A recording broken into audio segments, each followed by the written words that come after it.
racing just is started with market value. Break quickly to start rushing about the outside. Total Defiance Aguila. This time Aremo Coraggioso comes next, while Humble Submission is the early trailer by about 10 lengths of the leader. Racing down the backstretch where the quick is striding Total Defiance on its favorite position as the pace setter, enjoying a 4 lengths lead. Market value in second. Aremo. This time Aguila comes next.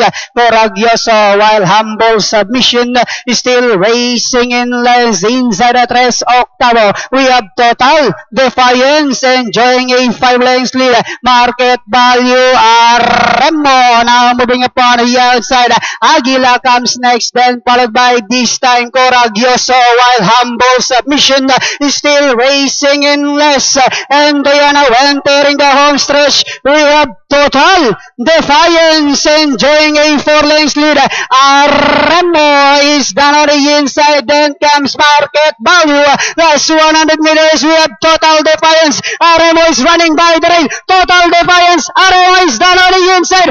It's now Aremo, and finally Aremo, Total Defiance, Coraggioso, then comes Humble Submission. Okay mga kaibigan, na ating unofficial winner for your race number 11, yan po, numero 3 na si Aremo. Darating po ang panigundo dyan, numero 8, Total Defiance, numero 2.